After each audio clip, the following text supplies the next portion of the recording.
Alright, you wanna fight crime? Let's get dangerous.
And yes, it is. It is showtime once again because why? It is Saturday and it's that time, 9 p.m., 1 o'clock, which means that there is another episode of From the Desk of a Small Press Publisher. I am Joe D. McPhee, your host here, and we got a rather lively conversation to be had here. Hopefully, there's going to be people that will join in with our chat here because it can get kind of ranty, but nevertheless, there's other things that we have to take care of first before we get into tonight's topic. So, without further ado, let's go ahead and take care of the business end of things to say things such as stupid o'clock happening 1 hour into our show at 11 p.m. Eastern Standard Time. That is then followed up by Last Man Standing at 1 a.m. Eastern. Then you get a little bit of a respite until Monday, where you have Nicholas Tucker with Nevermind the Furthermore at 10 a.m. Eastern. And let's not forget about Comic Book Spectrum at 7 p.m. Central, 8 p.m. Eastern on Thursdays. And yes, if you was paying attention to what was happening on Thursday, we are going to talk about the Herculoids and other comic book related things on this upcoming Thursday. So if you're a fan of the old cartoon series, the Herculoids, this upcoming Thursday is going to be your show here. So come out, be a part of the chat, show your fandom for the Herculoids, and we want to go over some of the history and talk about why we like that particular TV show, as well as talk about other comic book related, I should say comic book related and geek culture related matters here. So, on that note, as promised, because of Nicholas Stockard, I am also going to make people aware of StompCon. What is StompCon? StompCon is a free to the public gaming convention that is happening right there in Benton County, Indiana. So if you want to go there, you could go to the Benton County Co-op Extension at 410 East Adway A, Fowler, Indiana. And there's the address right there on the screen here. It's going to happen on the 13th from 10 a.m. to 8 p.m. Eastern Standard Time. Why? Because Indiana, in that city of Indiana, they're actually on Eastern Standard Time, unlike where I'm at here in Chicago and Central. So yeah, when you cross the border, you're also crossing the actual time zone as well. So nevertheless here, go ahead and participate in StompCon if you are available on next weekend. That is correct. That is next Saturday from 10 a.m. to 8 p.m., which gives you another hour to rest before we come on the air next week. So, go ahead and participate with StompCon. So, with that being stated here, we took care of a lot of the business in here. I know some people are just waiting for this because this has been kind of like the highlight for some people from week to week to week for our shows here. It's time for new comic book pickups for the week here, and this week's pickup is going to be done live. Why? Because they're sitting right here in front of me here. So we're going to start off with Sensational Wonder Woman Special. This was a one-shot deal here. I didn't realize they actually came out with a special like this here. but we did get that in the mail over this week here. And a lot of the stuff has been pre-purchased here, so this is not like I went out and bought it like this week. This has been like over several weeks and everything. And I totally paid all this stuff off and get books in my mail. So we got issue number 6 of Jughead's Time Police here, which is pretty nice here. And then we got Immortal X-Men number 11 here. Now, I'm not familiar with this X-Men series here because, like I said, it's more of the modern X-Men series, but that is a nice cover of Storm here. And then, being that I'm not a Batman fan, but I am a fan of Catwoman, we did get Batman One Bad Day. This is the Catwoman story here. So, Batman One Bad Day, Catwoman number 1. So, this is the Catwoman story that went along with that storyline for One Bad Day. And yes, I finally got a copy of Dazzler number 1 from volume 4. So this is the, I believe, part of the 4-issue Dazzler mini series that came out just recently. So that's issue number 1. Already had issue number 4 here. We got Free Comic Book Day, Amazing Spider-Man Ultimate Universe from Free Comic Book Day. And we also got Jughead Jokes number 45.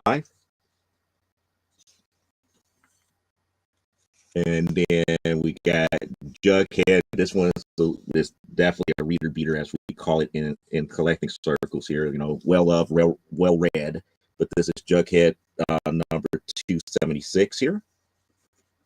And then we got some Lady Mechanica issues here. Well, actually, they're both the same issue. They're both issue number 1 for Devil in the Lake. So we got Lady Mechanica, the Devil in the Lake number 1 here, and the other version of Devil in the Lake number 1. So we got 2 versions of that here. I still have to finish reading Clockwork Assassins here for it to be reviewed on Comic Book Spectrum, but it's not, I haven't completed it as yet.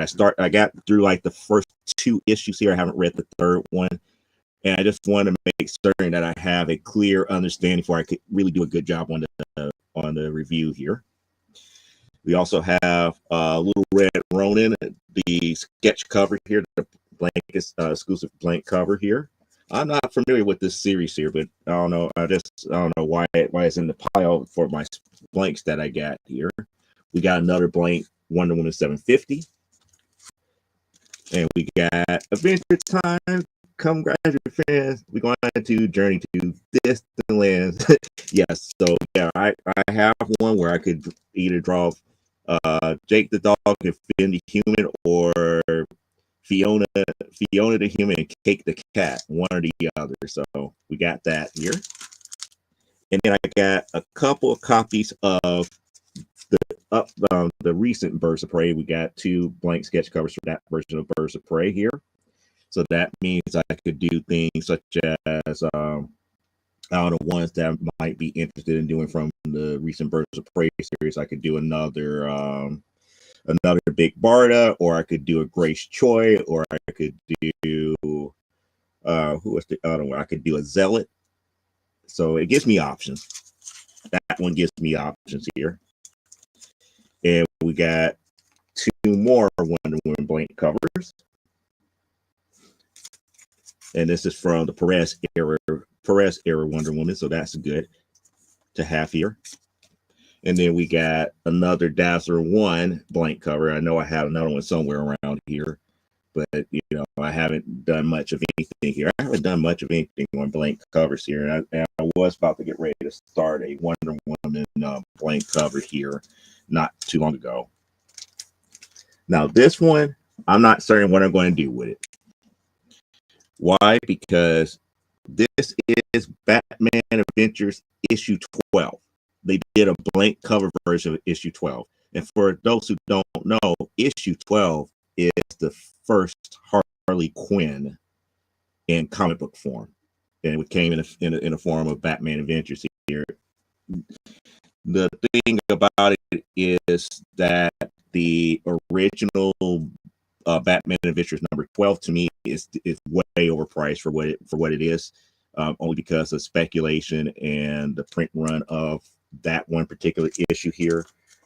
But nevertheless, it is what it is. But in the bigger scheme of things, I have one now. Whether or not I put anything on it is going to be kind of secondary. But that is the new comic book pickups for the week here. It's a little bit modest of a scattering here. I do know that I had some other books waiting in the wing here that was supposed to be here today, but because of the U.S. Post Office still having the stuff in distribution centers on today, we might see it next week here. At least on their website, one showed up. The one said, "Oh, it's going to be delivered on the 8th." You know, they said by 9 p.m. today. It's really 3 different things coming. One of the tracking numbers says Monday by 8 p.m. and I'm still waiting to see if the other 2 are going to change here. So it's still a lot more stuff to look at and everything to deal with here. But in the aspect of keeping with our actual, if I could say, our actual agenda for tonight here, let me go ahead and do this real quick here because I know I didn't do everything just correctly as of late here. For the accountability aspect here, we did get 2 more pages of Primetime Saturday Night number 6. Yes, I did say that correct. We are 6 issues into Primetime Saturday Night already, and a lot of people are up here. It's like, you know, doubting the process here because I always talked about, you know, what I was doing for other books, and for some reason it seems like with being consistent, it seems like lately I've been more consistent with Primetime Saturday Night than the Amazonia books and all the other books as a whole here. And it's really weird in that aspect. And I honestly, to be quite honest, I honestly don't get it. You know, it just depends on how, you know, the production schedule is on what I could work on and what I spend time on. And because I still use old school Bristol board for Amazonia, and that's the one I really want to get back into. And I've been cleaning up as we going along and everything. It's like, yes, I actually took all the stuff behind me down, but I didn't do it all the way down to the table as of yet. But I got most of the stuff off of the table here.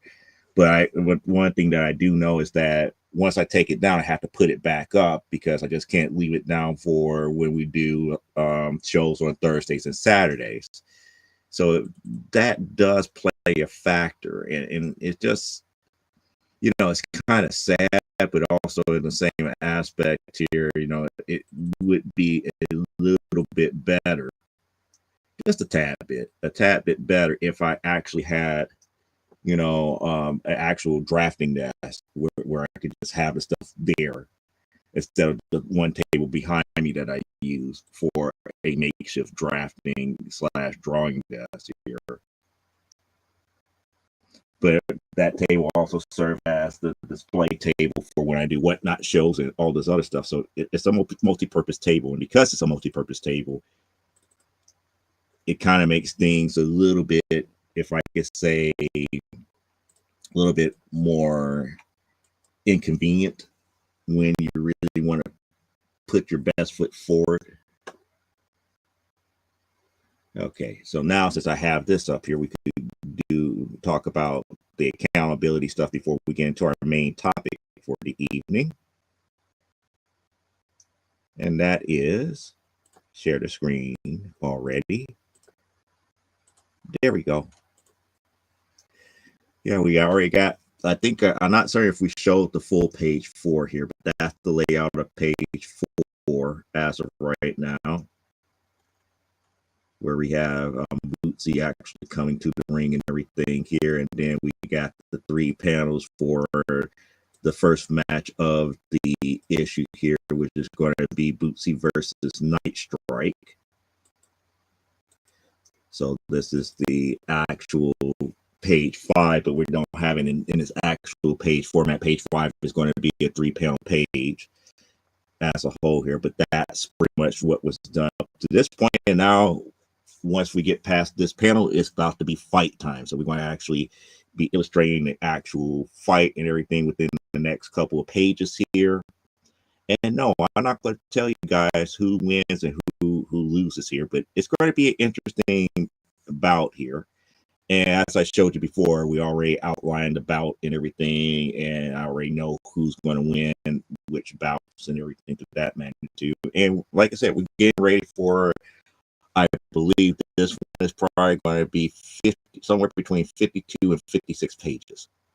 And that's one of the hardest things here, to try to keep a 50-plus page book to like a $5 price point here, because it's like, it's almost like I'm not making what I could for what I have to pay in printing. I believe I'm getting closer and closer. At a $5 price point, I'm probably making maybe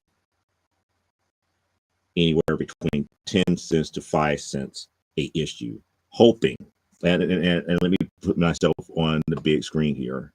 And I'm only doing that, hoping. And like I said, I keep my fingers crossed that we eventually get to starting to sell bigger volumes of these issues. When I say bigger volumes, it's like once we get actual physical distributions, 10 cents an issue when you're selling, 10,000, 20,000, 30,000 issues is a nice chunk of change being made off of it, is off of your comic book itself here.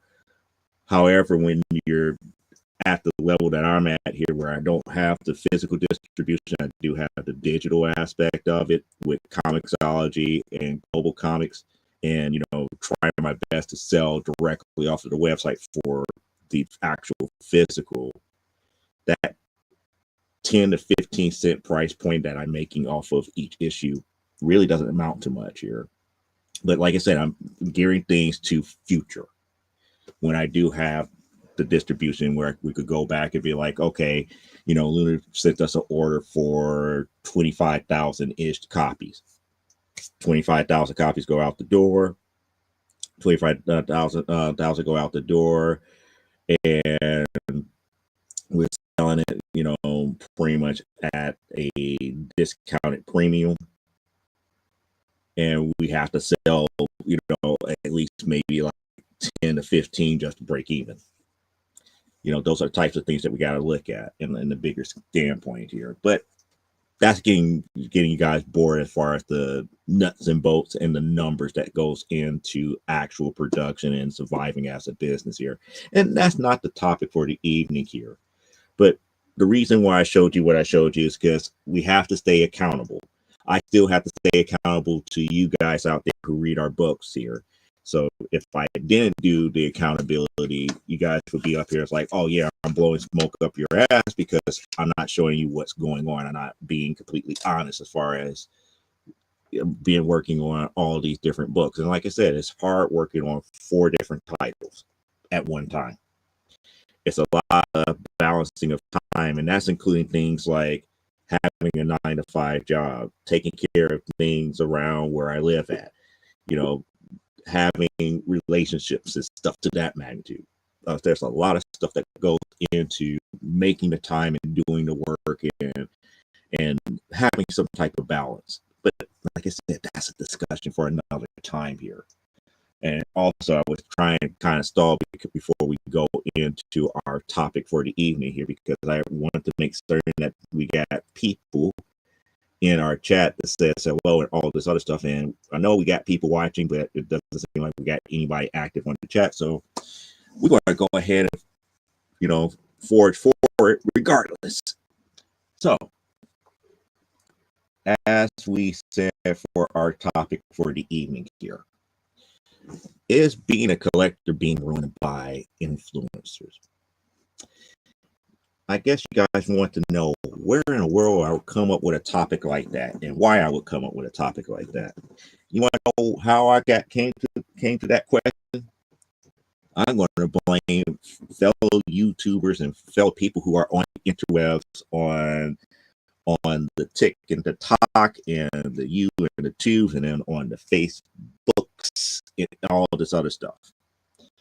Reason why is because we got a lot of people who are, and I'm not just solely basing this on comic book culture. I'm not. This is going to expand a little bit more, but the topic came up more so after watching a couple of videos from other YouTubers, you know, my normal sources and everything here. And the conversation came up about how do you improve the community, especially the community of people who read comic books and everything. And they were saying, well, we need to be more inclusive, this, that, and the other. And one YouTuber had this one comic book seller. He's a, you know, in his neck of the woods, he's a very big seller. And he was like, yeah, we have to, you know, make the, you know, the hobby more enjoyable. We have to make everything become more appealing. We got to talk about the stories. We got to talk about the comics. We got to make people, you know, really excited about buying and enjoying the stories and everything. But he kind of followed up with this one caveat. And that one caveat is that it boosts the market. It makes the books more valuable. And I was like, whoa, hold on. And that hold on was more along the lines like, so you're playing this long game. And this long game is come back down to monetary as opposed to the love of the genre and the love of the stories or the love of the artwork. Because there's like people who collect comics or in the comic book community. Some of them don't solely read comics. A lot of them might like the artwork and they might buy everything that is Scotty Young, or they might buy everything that is Greg Horn, or they might buy everything that is Jay Frizen. You know, they got their favorite artists. They just like everything Peach Moko they pick up. Why? Because they like the artwork. Then you got people who love the different stories. And then you got people who, like I said, want to invest. So you got a bigger cross section of people. Now, mind you, the group so far that I mentioned so far in everything here that has the loudest influencers are the investors. They're the ones that have the loudest influencers. Why? Because the people that influence them are the ones that's doing all of this extra work to find out which series is getting option, which comic book series may have a movie coming out, which series is getting a buzz elsewhere, or based upon the speculation of something that they read in Variety about a possibility of a movie that's having a character from their favorite series. You know, they are up here speculating on all this other stuff that surrounds pop culture to try to bring up values of books that really wouldn't be as sought after. Now, mind you, we're not even talking about ratio books or all the other stuff as of yet. We're just talking about the speculative aspect of it and the fact that those quote influencers that's dealing with the investment side of things, you know, are trying to build up their market to build up value for the books. But yet at the same time, there's no one really talking about the love of investing or investing in books long term. You got people who are there for the quick flip. You got people who are there because they want to build their collection. Eventually, they know about around what time they want to get rid of them and do like the catch and release type aspect of it. But in the bigger scheme of things, the influencers for that group are the loudest, and in a way, they're kind of making things difficult for those who just want to collect. It's like, I'm a Jenny Frison collector. I just want to get Jenny Frison stuff. But because the investors are up here saying, well, something's getting the children is about to get their own TV show, and you need to go ahead and get on this FOMO bandwagon right now and pay the higher prices to get that Jenny Frison cover of the latest Something's Killing the Children. It kind of dampens that. It kind of dampens the love and the joy of it.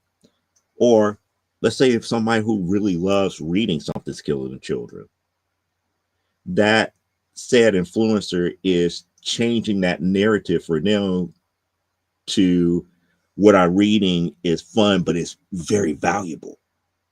It should be what I'm reading is fun and I enjoy it and I want to continue collecting it.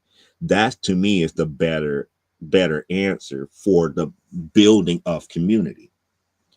Whether it's valuable or not should be secondary. It should not be the focal point.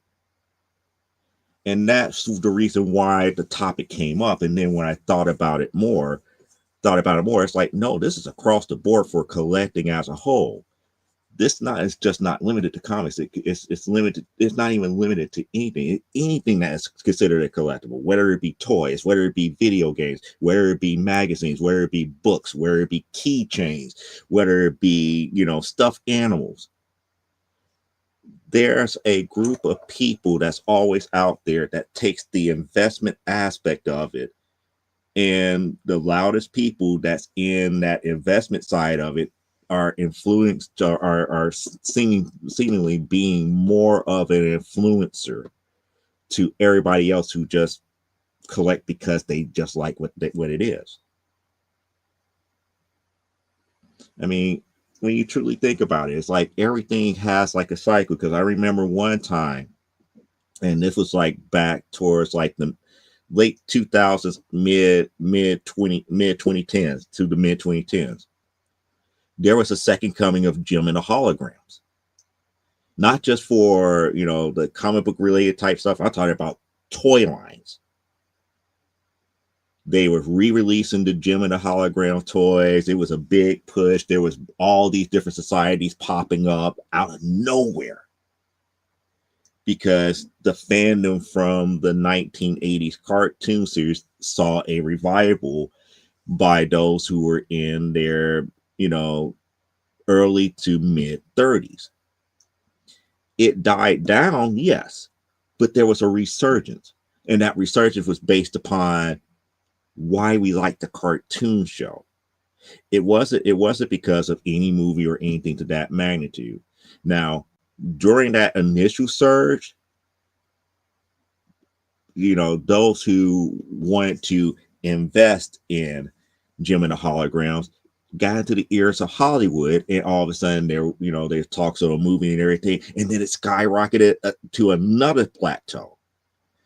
And that's where the problem started to lie at, when it went to that next plateau where people started paying attention to the fact that there was about to be a live action Jim and a Hologram movie, and there's the re-releasing of some of the toys and toy lines and everything started off, and then now it got its own movie. Now here's the problem: the movie bombed. I mean, literally bombed. So now you have those who were happy about the movie and everything. They go and see a bad movie. They're not happy. Does that bring them back to buying the toys and stuff? No. Those who invested in, like, I believe it was, I want to say it was IDW Comics. Did that make them go and buy the comics after that movie? No, it didn't. So all the so-called potential that was there with the momentum that was going because that movie bombed, the general population didn't, rolled back and it's like, you know what, it served its purpose. It was a good piece of nostalgia and everything. I'm happy that it's over. But for those who were diehards, who were diehard fans and was collecting it ever since they were, was little kids, it kind of put them in a bad way because now that second surge went away. The re-releasing of those toys went away. If they wasn't on the bandwagon as soon as it hit, they lost out. And because of them losing out, now it's more of a premium to get those things again. Now, mind you, if I limit it to comics, it's like, yeah, you can still get Gem and the Hologram comics for rather cheap here, but the re-release dolls, the re-release, action sets and all the other stuff that came out afterwards, those are hard to get. Very hard to get. And now, you're priced anybody that's new wanting to come into it out of it as well. And that's both for the older toys and the newer stuff that came out. So we got to be careful in that aspect with the influencer aspect of it here. Oh, it looks like Elaine here. We got a comment from Elaine. Let's see what Elaine is saying. It's like, I have begun to wonder how things would go if we, the nerds, quit paying attention to the speculators. I mean, they care less about the comics in and of themselves, and that's the key thing here. And that's one of the things that makes me, reason why I brought up this topic, because I was agreeing with what that comic book retailer was saying, all the way up to the point where he turned it around to say that it makes it good for the market, for the monetary aspect. And I was like, I thought the whole goal was to try to make lifetime fans of the genre. And to make lifetime fans of the genre, you don't focus in on the monetary. Because if you truly think about it, the better monetary aspect of something of this genre was to be able to get these items into things like museums that have museum exhibits that goes in depth with particular characters, with particular publishers, with particular, the whole thing in a nutshell. To have liquid monetary value to it means nothing at that point. There's a longer, more valuable, lasting value when it is shared, like how you look at dinosaur bones in history. But again, it's about who speaks the loudest. And it gets to that point where it's almost getting cringy that said influencers are, as much as they don't like FOMO, they produce the FOMO, if you get my drift here.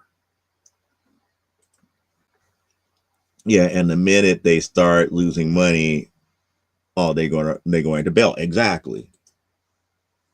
Yeah, that's the problem. We're creators and fans. We don't easily work with Wall Street. And it's not even about work with Wall Street. It's just more of the aspect of the monetary value here and now, as opposed to having history or pieces of history. People will look at, oh yeah, Action Comics #1 fetched over $1 million. But nobody really looks at the aspect of why it fetches over $1 million. It's not over $1 million because there's such a demand for it. Yeah, if a lot of people may want to buy it, it fetches over $1 million price tag. mainly because there are few and far between issues of that number one still in circulation that can be had. Now, when I say Action Comics number one, I talk about the original one that was printed back in, I believe, the 1930. I want to say 1937. I could be wrong on that date, but that original one are few and far between in circulations. There have been several reprints, so it's not like you can't get an Action Comics number one, but that original one that's printed out is history. You're owning a piece of history. It is valuable in that aspect here. So for you to have your mitts where you could come in and open it up and read it at any given time will cost you a premium to have that. It's no difference than having a piece of history like you had to, have like an original piece of the manuscript for like the Bill of Rights or the Declaration of Independence. That's a document that's going to be worth multiple millions of dollars. Just for the sheer fact that it's been authenticated as an original because it can't be duplicated. It's one of those things that survive history. Original manuscripts are more valuable than the actual printed copies of the novels that came after it. Not because of the story itself, it's because it's the source. It's it's one of the remaining sources that still exist. So when we look at monetary value, when we put the Wall Street logic into it, what they're trying to do, they're trying to force that monetary value based upon history with the here and now. So they're manufacturing the scarcity. They're manufacturing and doing a number manipulation to get that same effect. Even though when you look at the bigger picture, the more you zoom out of it, it doesn't truly equate. Like, for example, you have like a 1 in 100 Peach Momoko number one cover for, like, let's say a Spider-Man 1 that just recently came out. You have a 1 in 100 Peach Momoko. You could say a 1 in 50 Scotty Young here. But when you look at the bigger picture, if they printed like 200,000 Spider-Man number ones, that 1 in 100 ratio really doesn't matter. There's still 100,000 copies of the interior story for that Amazing Spider-Man 1. So what the newer people or the newer investors are truly speculating on is the popularity of the artist of the month to drive the value up right away, and hoping that that value stays throughout the lifespan of that particular book.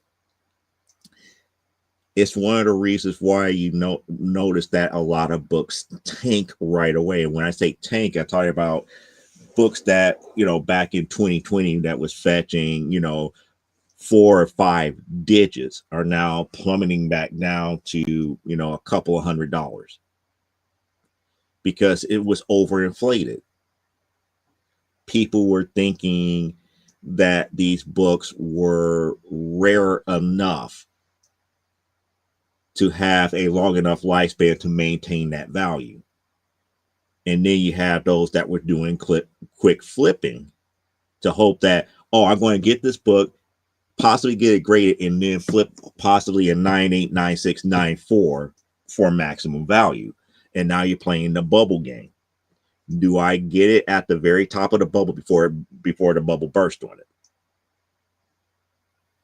That's really part of the problem. One of the things that, like I said, I was using Action Comics #1. Action Comics #1, the original printing of it, that value is not going to come down because it's officially etched in history and there's very few left, as opposed to that Spider-Man, that's Amazing Spider-Man #1 that just came out, a few weeks or a few months ago. There's a plethora of those that are still out there, regardless of which cover that you buy. And that's the main thing that people fail to realize.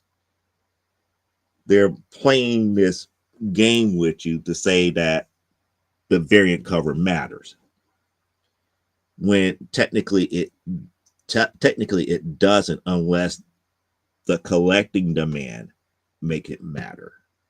And that's why I brought up the topic about the influencer.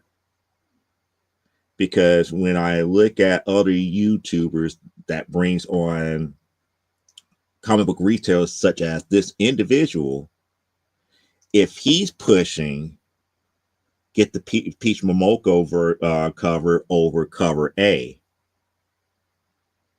he's literally setting up that potential collector to only focus in on the higher value item, forcing the market on the market and the price on that item to go up, only for it to crash down, because once that demand is gone, it's gone.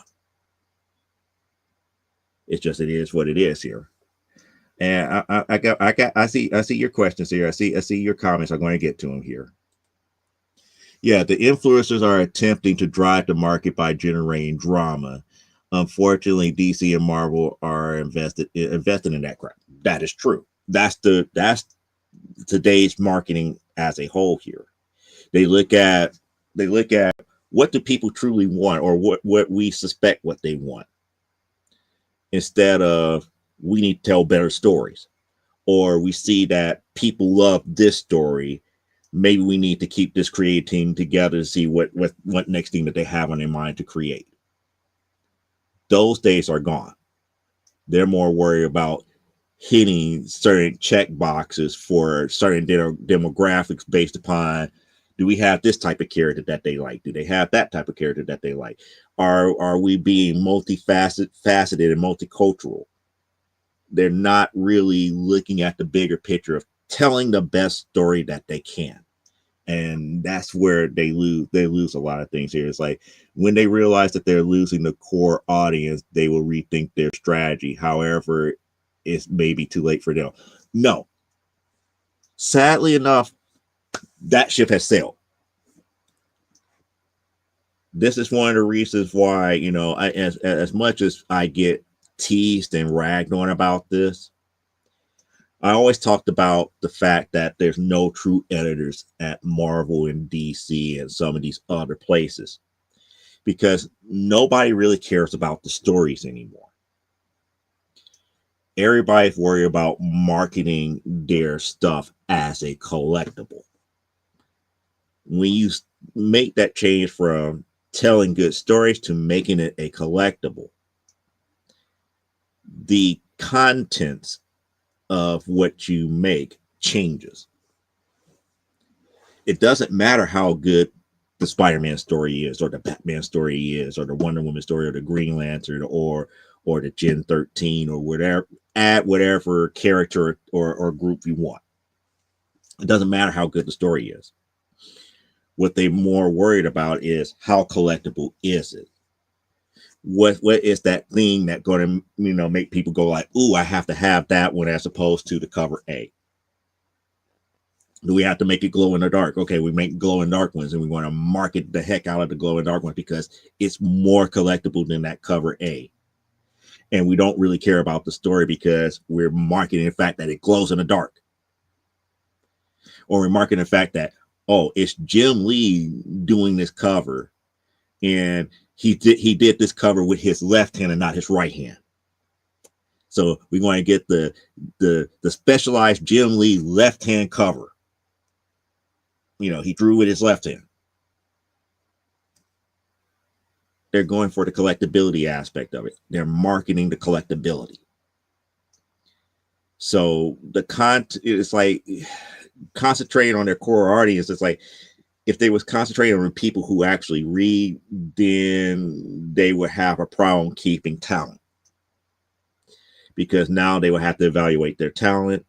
They would have to have people who truly know how to edit, who knows what works, what doesn't work, to really have a pulse on the comic book reader. It is easier for them nowadays to focus in on what is people are collecting. We need covers that look like anime characters, so they're going to make covers that look like anime characters and say, look how collectible this is, and move on. So, based upon your content, that ship has sailed. They already moved on to the collectible aspect of it. And it's sad to say it's sad that comic books are now being marketed as the 1 in 10, the 1 in 25, the 1 in 50, and the 1 in 100, or the variant cover aspect of it. And then, like I stated before, and it's also sad too, that because of the nature of the work and the speed in which it has to be done, there is no more. I'm trying to reach for it. There's no more work being done on Bristol board. It's few and far between. Back in the day, what was drawn on Bristol board was money. This was money. Owning the original page that eventually got photocopied and duplicated over and over and over again was money. We moved over to a digital standard, which means that a print of that page is not the same value as the 1 of 1, which is on Bristol board. You changed the scarcity. You took the power, you kind of took the power away from the creators and the value that the creators actually have here.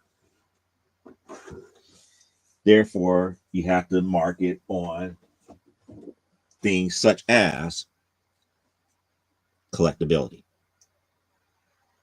It's weird. And we got Aaron in the house here. We green Aaron here.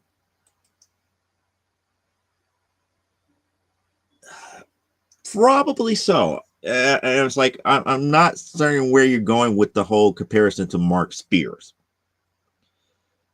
in this conversation. So if you elaborate more on that, we could talk about that here.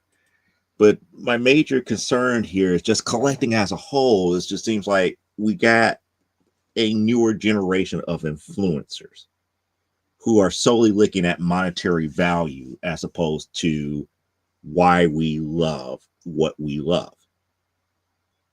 I'm not going to tell somebody who loves collecting Care Bears to stop collecting Care Bears because there's no money up in it and start collecting bottle caps, because now, all of a sudden they found all of these rare bottle caps from like the 1800s. Why? That's not what you love. That's not what you love here. And then for anybody to have anything that's out there on social media that's dealing with collecting should always take that step back to look at, am I really saying this to create drama, to highlight why something should be as valued as much? Or am I doing this out of the love for what I like collecting here? And that's the other aspect of it, because I look at some of the messages that's being said on a lot of the TikToks and YouTube channels and everything. And it starts off with building a better community, but also at the same time, they might be ripping down certain titles to boost other titles' values. And I'm up here like, you're doing this wrong. Give me a reason to read Batman, as opposed to telling me why the blind bag scenario is a hideous option for those who love comic books. Those are the types of things here. Like people who are going crazy for Mark Spears. It's not the fact that it's Mark Spears per se or his artwork.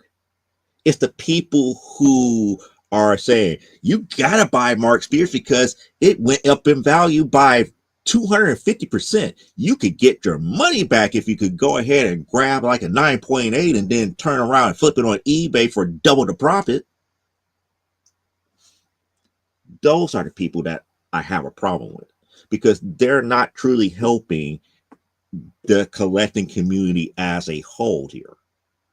What they're doing is driving up prices in hopes that the value stays. And the thing about it is, the sooner that people like that understand that prices have a cycle, which means one moment they will skyrocket and next moment they would crash, and then it would level out until the next major demand for it comes up. This is one of the reasons why, you don't see like with a modern comic book, number one, especially let's take Something Killing the Children. That number one goes up, then it hits its hits its high mark, it comes down, and then it plateaus. The only way it goes back up is if for some reason there's a resurgence or there's a rekindling or something that forces people to be like, oh, I need to go back and read that issue number one. I may need to get that issue number one. And the simple fact that I think there's somewhere about 9 printings of that number one right now. That first printing is going to be the one that's going to be the telltale sign. But that's just how, if I could say, if people could just take a moment to take that step back to see how the marketing of all of this is forcing them to make FOMO decisions when they shouldn't have to. It should be in no fathom of my mind, based upon how things were from when I first started to where it is now, that a second, a third, or fourth printing should be more valuable than a first printing. No way possible. And they were up there, it's like, but you have to look at it. It's like, it's a shorter print run.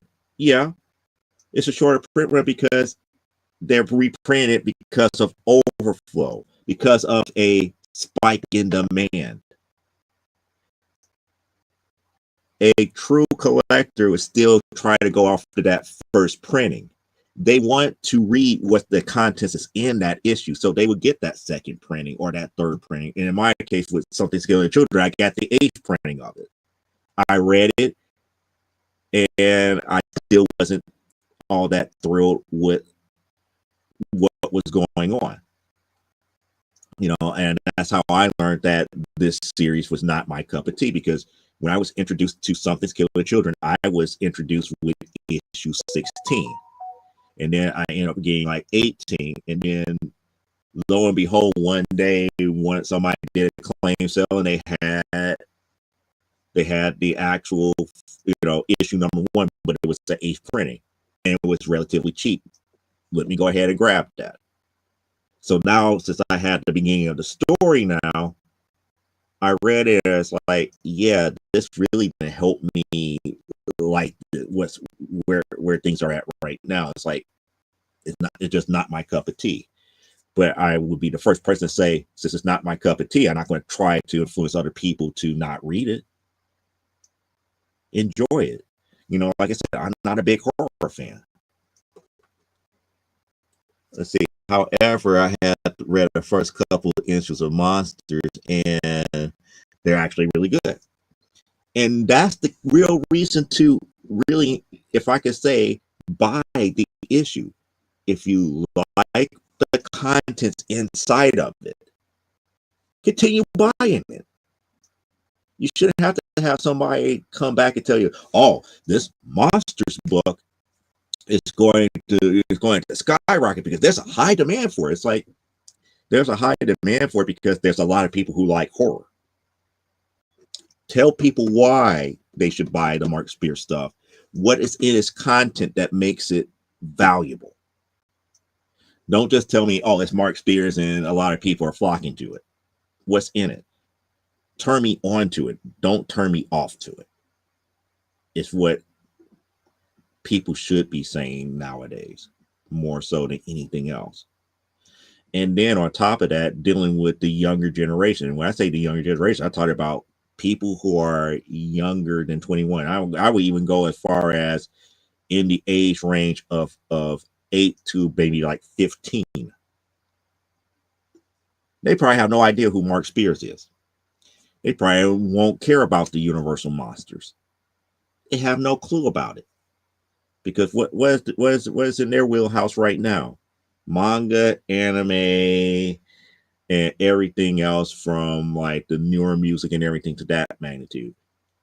The older IPs does not resonate for them unless somebody brings it to their attention and share that love to spark an interest in it. But the only way that they going to have that spark is if you truly love what was in those books. You're not going to get them to spark by, oh, look at my amazing, my Amazing Spider-Man 300. It's a very valuable issue. Why is it a very valuable issue? Because it's the first appearance of Venom. Well, who is Venom? Why do you like Venom? Why do you like Spider-Man? Why do you like all this other stuff? You just going on and on and on about the monetary value about this issue and why you have to have it, as opposed to why you like Peter Parker. Matter of fact, you had Peter Parker. Right now, the thing going is Miles Morales. Even though Peter Parker is still around, the highest thing going is Miles Morales. And if you're not really too keen on Miles Morales, it's like, be honest. Say, hey, Miles Morales not my cup of tea, but let me show you why I love Peter Parker more. That's what's truly missing. And in doing that, you don't even have to mention monetary value. Yeah, I had that first printing of Something's Killing the Children. The first story was good. I kind of disagree with that. But then again, like I said, I'm not a horror fan because to me, she gets to the town. She gets to the town. She sees the first kid and everything. She kind of like gives a look and all this other stuff, and she kind of like trying to figure out what was unique about this town and everything. It was not really giving me the vibes of like an investigation. It was just more along the lines like, okay, you try to set up something eerie is going on with the town. The kids are acting a little bit funny and everything. The townspeople are not being very cooperative. And, the main character is coming off like the wet behind the ears rookie to all of this. That's not something that want to make me read the next issue. You're not really setting up any real conflict. You didn't really develop the character quick enough to make me care about the main character. The town that it was set in is not something that I could resonate with. Just like with issue 16 that I read. They finally, had, captured one of the kids that was so-called possessed and whatnot. They had the whole thing about the whole family atmosphere, even though that, she was taken, against her will. They gave her a nice breakfast and all this other stuff and yada, yada, yada, yada, yada. And everything seemed to be nice and hunky-dory and cute and everything. And all of a sudden they take her into this one garage / shed, and all of a sudden this exorcism starts. And we actually see what was in the kid. And they was dealing with whatever was inside the kid, whatever supernatural thing, whether it be a demon, some type of other creature, whatever it was. And one thing led to another, and the child dies while dealing with the entity that was inside of her. So after that happens, the person comes out and then it becomes like a big to do with all the other hunters, including the main character. And that's the reason why, in some ways, House of Slaughter started to become more interesting to me here because of the simple fact that there was a hierarchy that was never discussed in issue number one. There was a hierarchy of who was doing what, how they had to do it, and all this other stuff in the investigation of what they were trying to do. Issue number one never mentioned any of that. I skipped from, actually I read issue 16 going back to one, and then looking at it in that and with that mindset, it's like, yeah, this would have been a series that I would have been upset because it was too slow of a ride to develop this, and it didn't make any sense because of the simple fact that you guys haven't developed better techniques by now. It's like you're supposed to be kind of saving people. You've been just like slaughtering them left and right here, regardless. It's like you haven't perfected the fact that you haven't can't pull these in, these out of these kids and whatnot. That they're that, and tethered, that tether cannot be broken in such a way where the kid does not die. Those are the types of things that I want to see in a story like Something to Kill the Children. But you gave me some other hierarchical aspect that caught my attention. And it slowly became a better story. And then, I went and got House of Slaughter 1 and 2, and that really didn't catch my attention in the first two issues. And I'm like, I just don't know what it is with the way that they write these books. It's not something that is what I consider my cup of tea. It's not just giving me what I need here.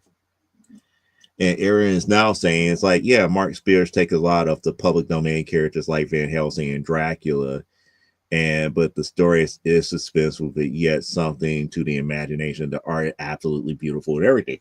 And again, people need to know that your love for those type of things need to be brought out more so, as opposed to monetary value. That's what I was getting at. The influencers that I've been seeing as of late that's been trying to drive up the market for modern books are always focusing on the monetary value instead of what you just said here. It's like, you don't like the old guys, the older heads takes of Van Helsing and Dracula. Here, try a Mark Spears book. This might be your cup of tea here. And then we could share our love for Van Helsing. Then we could share our love for Dracula. We could share our love for Frankenstein. We could share our love for the Creature of the Black Lagoon and stuff to that magnitude.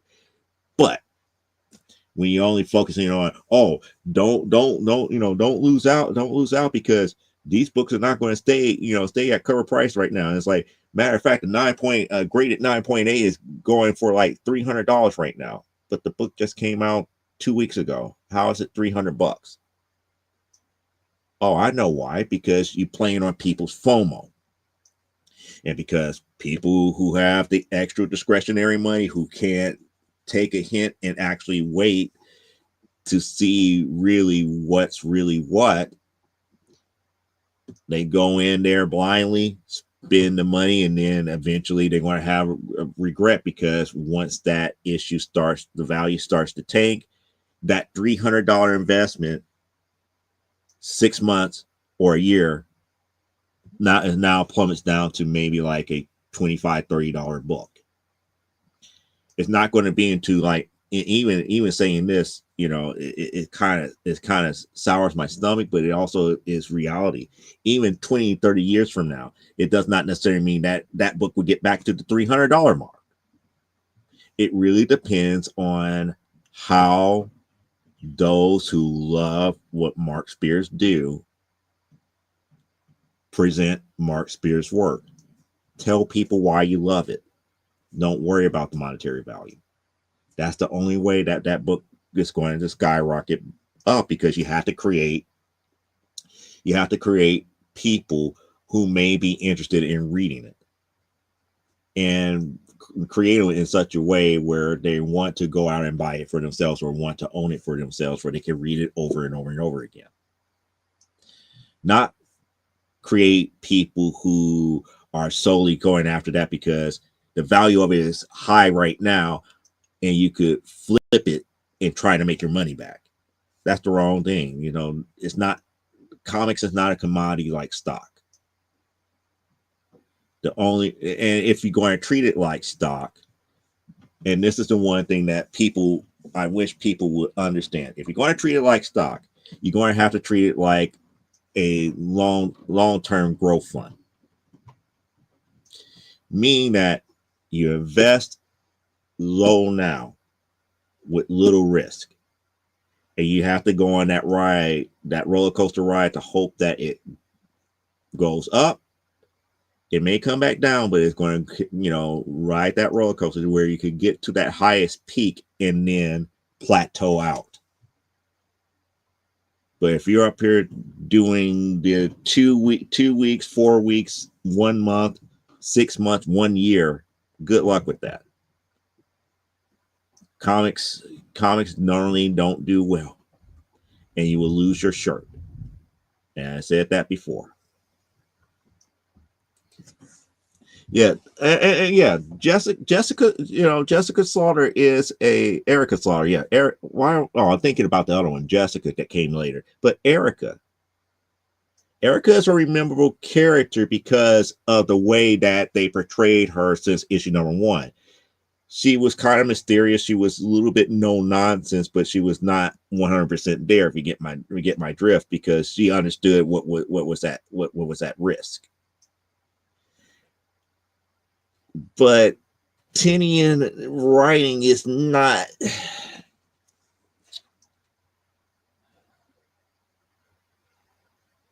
I don't want to say that either.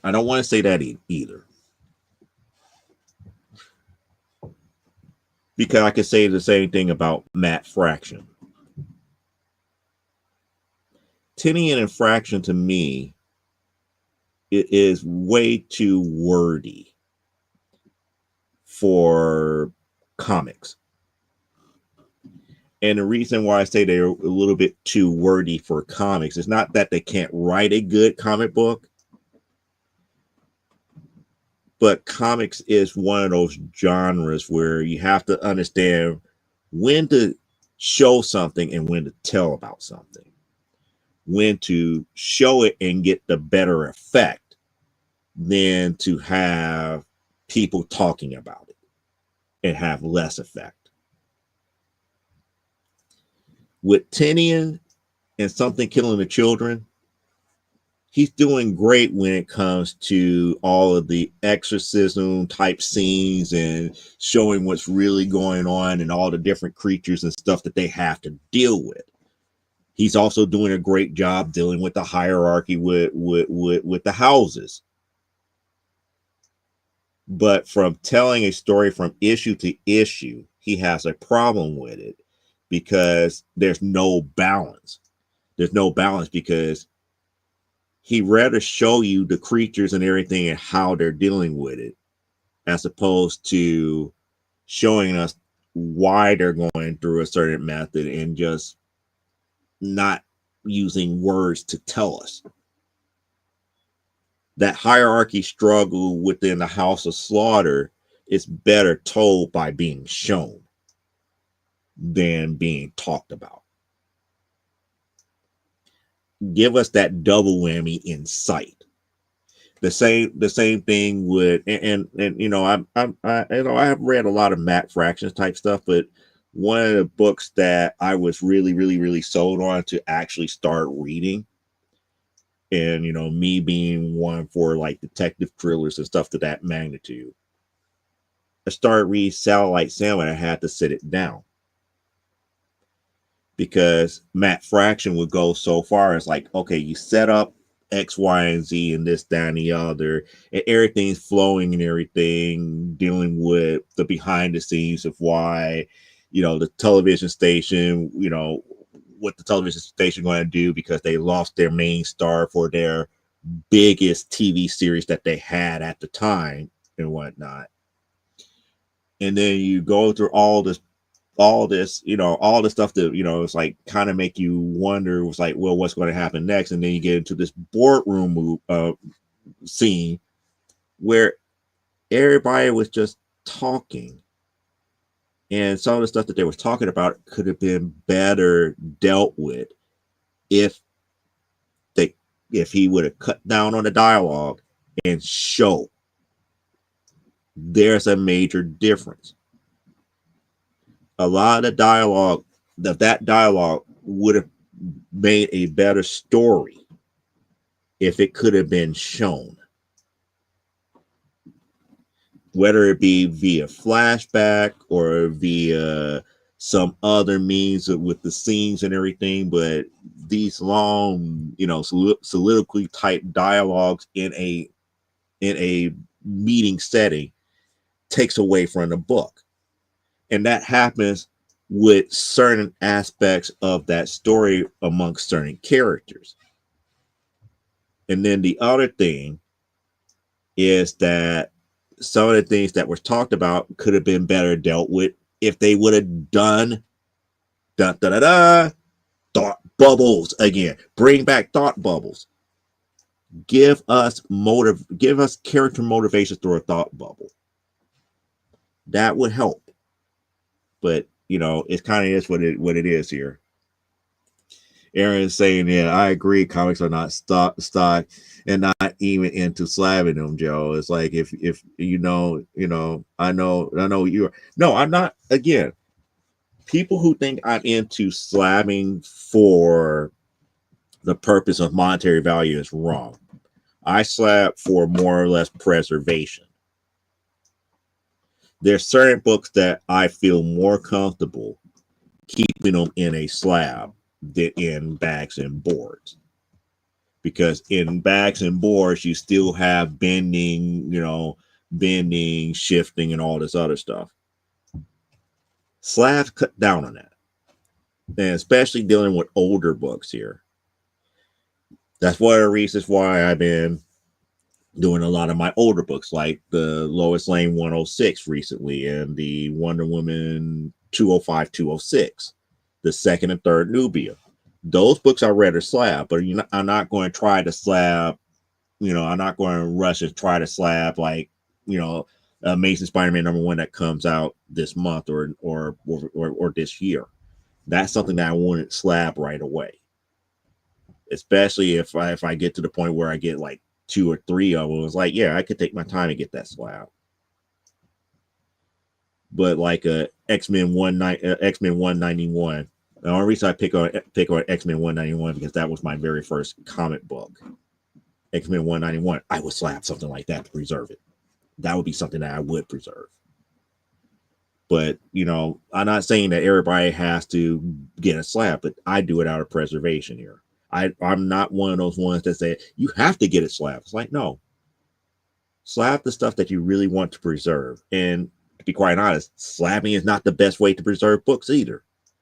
But for the purposes of what I'm trying to do, it is. If you got my lights and bags and boards, that's another way to go. But to each method that you have, you have to use your own wisdom or how you want to take care of your books here. That's just the bottom line of it. If you want to keep them raw and not bag and boarded, that's on you. I mean, you have to think about it. It's like for the longest, I still do it. I have Sterlite bins, of books that I'm trying to sell right now. That's in bags and boards and everything. I keep them in a Sterlite bin. And then other stuff that I got short boxes for. It really just depends. It just really how you feel about it. Nobody has a right or wrong. And what kind of cheeses me is, like I said, going back to those influencers. You got those those that are on the side that's like, you got to get them graded to maintain the value of it. And again, going back to monetary. And then you got those who up here is like, well, you have to keep them raw. And then my question to them is like, well, if you keep them raw, how do you guarantee that the grade is going to be accurate? How do you get around the insurance aspect of it? And yeah, I mentioned insurance. Why? Because one of the things that I learned from insurance agents is that things like comic books that do have value will only get replaced based upon whatever assessment that was made on it, whatever third party assessment is made on it. If you really want to keep the value of your books, you're going to have some type of way to have some type of third party assessment of that raw book that is acceptable by that company. It is easier to do with graded books unless, and this is one of the things that I also found out from a retailer, it's easier to do it through graded books unless they accept, like, maybe, like, you know, whatever you have listed in Cover Price or whatever you have listed in Go Collect or whatever you have listed in these other programs that may be considered acceptable by that insurance company. Because at that point, with things like Go Collect and Cover Price and everything, you have to specify a grading on a 10-point scale. But again, that assessment is still going to be biased based upon your assessment as opposed to somebody that's third party. But because it's in a third party system and other people get to look at it and other people get to see those books, it's kind of like one of those do or don't type of deals here. But like I said, I learned something new based upon that, as opposed to what I was told by an insurance adjuster that I know, that, you know, dealing with homeowners insurance and everything to that magnitude. He was like, yeah, you got to get all that stuff appraised. And I was like, well, comic books really doesn't have like an appraisal aspect to it outside of getting stuff graded. But it's weird. And he said, yeah, I agree about Matt Fraction. I never got into him. You know, don't need to worry in this either unless it's a bronze comic or something. Even Bronze Age comics, they showed more than they talked. That's just the way Matt Fraction writes. And the best way that you could tell a good writer is to let him do their own things on an independent level, such as Satellite Sound. Because again, we had Matt Fraction. I believe Matt Fraction did like X Factor, which was pretty good. And I think he did a couple of issues of X-Men, which was so-so. But when I got to Satellite Sound, I'm like, oh, what? You know, you kind of throw me off here. Kind of throwing me off a little bit. And then, you know, getting to some of those scenes, it's like, this could have been better served if you just showed us what they were talking about instead of just having a conversation like he did. But, you know, it is what it is here. But getting back to the topic at hand, it's awfully hard, especially nowadays with social media, to get away from those influencers that are really trying to boost the community only for monetary value. It's very hard to get away from that. The only thing that I could suggest is, if you like what you collect, do it for the love.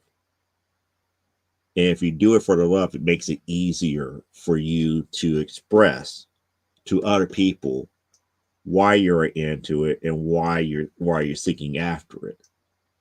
And it'd be easier for you to turn other people onto it. You don't have to always talk about why something is valuable. You have to pretty much talk about why you love it. Yeah, I like the X-Men. I don't have to go on and on and on and on about X-Men #1 for 1963 and what it priced about. But I will tell you, it's like, yeah, that first issue of X-Men was kind of a nice little treat here.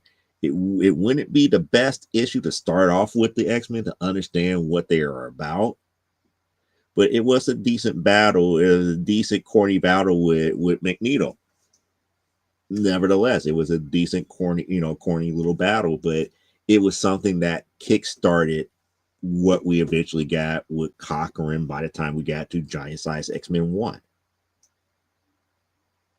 It was one of those series that almost died. We almost didn't get to Cochran's Giant Size X-Men #1 because I believe from issue, I want to say issue 9, from starting from issue 90.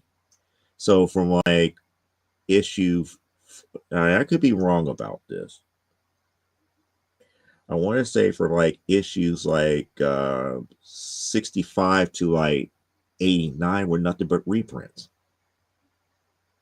because it almost died. X-Men almost perished during that time. They were doing a lot of reprints on his own series. And then Cochran hit us with Giant Size X-Men #1. And then from issue 90 on, we started getting new characters. You know, we were getting characters like Eric the Red and Havoc, and we're seeing the newer team taking the reins and everything. And eventually we got the Phoenix Saga and the Dark Phoenix Saga and the Mutant Massacre and Fall of the Mutants and the Inferno and all of these classic stories dealing with Dracula and Doom and the Hellfire Club. That's the growth.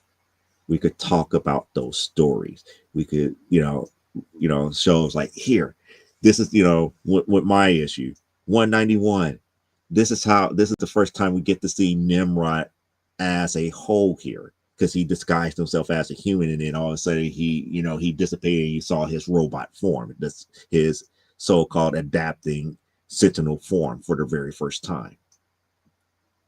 It was also one of the first times that we saw Colossus gets blown apart in his Osmosium still form, but yet still be alive a couple of panels later. It was the illustration of the fact that when he's in his Osmosium still form, he is immortal. He cannot be destroyed. And it's just weird because it's like we saw it clear as day. Vision already had his hands through him, facing straight through, and I forgot what else hit him and it caused him to shatter. And a couple of panels later, he was able to reform himself and was back in his human form. Yeah, I collect for the love. Exactly. Yeah, X-Men were great because of the longest time the individual characters never had their own title. Well, yeah, they never had their own titles until we get to, I want to say, the 90s when Wolverine broke out. And then that's when we started getting like Wolverine with his own title, the further adventures of Cyclops and Phoenix and all of these other side things. We finally get our first Storm series, our Rogue series. Let's see, I'm trying to think what other ones we had. That was also in the 90s too. We had Havoc Wolverine Meltdown, the 4-issue miniseries that was done in watercolor. It was a lot of X-Men books that, they started branching out those characters into their own books, and it took something away from the actual main book. It did. It changed the nature of a lot of the characters, to be quite honest here. But continuing on, it's like the individual characters never had their own book. They were in their own world that sometimes crossed over with the rest of the Marvel universe. And that was the key thing about the X-Men. When you think about 616, the 616 universe, from the onset of the 1960s to maybe, I want to say, around 2000, X-Men the X-Men part of the Marvel universe was completely separate than the rest of the Marvel universe. It wasn't until about the time that we was getting around Civil War where those two universes collided and converged. Because now we start seeing characters like Wolverine being a part of the X-Men, even though Hank Pym did it. Hank Pym, oh boy, Hank McCoy did it first as Beast. Hank was a member of the Avengers, but that didn't really stick. But we started seeing more of the X-Men characters becoming parts of teams with the rest of the Marvel universe, and they were sticking around. And it was kind of like one of those things where now it was getting closer and closer to Xavier's dream being realized in the Marvel universe. And then slowly but surely we get to where we're at now, and now we're getting like the X-Men is trying to become separated again for the rest of the Marvel universe, and now they're trying to put everything back to the way that it was, by making it more nonsensical than ever. But we lose that genuine storytelling in doing so. It was almost like they're forcing people's hands into this, because now they're not trying to make great stories, they're just trying to make collectibles. And that's pretty much what's it here. Yeah, I remember Colossus got hit with cold. I remember that Colossus got hit with concrete. They poured concrete over him, and it's like he was like stuck in concrete and everything, and something shattered him, and then he was still alive because he was still in osmosium, the osmosium still form. As long as he's in that osmosium still form, he cannot die. And that was the thing that nobody caught on to until many years later. Many years later, there's like, oh, he's immortal in that form. It's like, since when? And then I go back and look at those older issues. It's like, you're right. There's been times where Colossus has truly been shattered to pieces, small little bitty pieces. And a couple of panels later, it's like he's back reformed in his regular human form. Yeah, was in a lot of things. Yeah, exactly.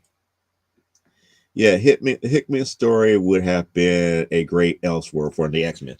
I would agree too, but like I said, the Exosaurus, that still was not my cup of tea. It really wasn't. It really wasn't my type of series to read. And a lot of people love Exosaurus.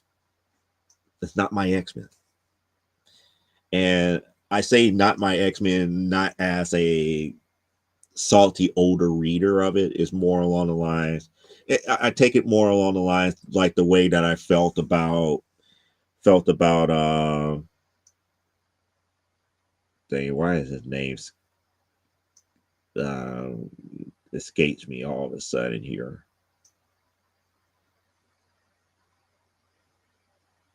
Give me a moment here, because he wrote the X-Men in the late. He was writing X-Men in the late 90s, early 2000s. The same person who gave me what I was missing in Doom Patrol in the second volume. I can't even think is. I always call him the evil one because nobody could come back behind him and write a good story after he finished with any team here. Dang it, I can't even call his name right now.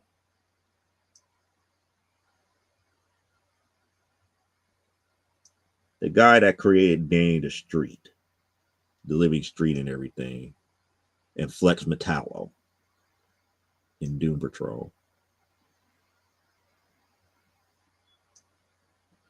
And it's not the name that I'm thinking of right now, because if that's not him, because I don't know why I'm up here thinking it's like, no, it's not the guy who created Miracle Man, who wrote all the Miracle Man stuff. I know that name is not supposed to be honored anymore, but I'm trying to think of the other one.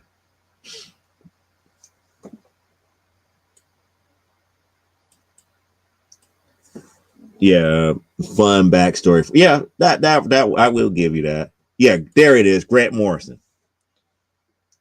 When I was in my teenage years, about to go into college, I already saw the writing on the wall with Grant Morrison. I didn't hate what he was doing with X-Men at the time. I just knew that nobody else could write after him.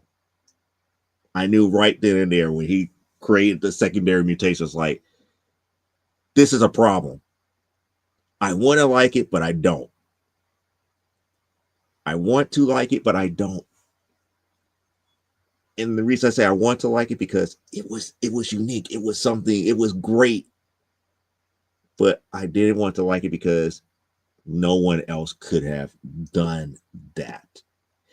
Just like with Doom Patrol, with what he did with some of the newer characters, it's like,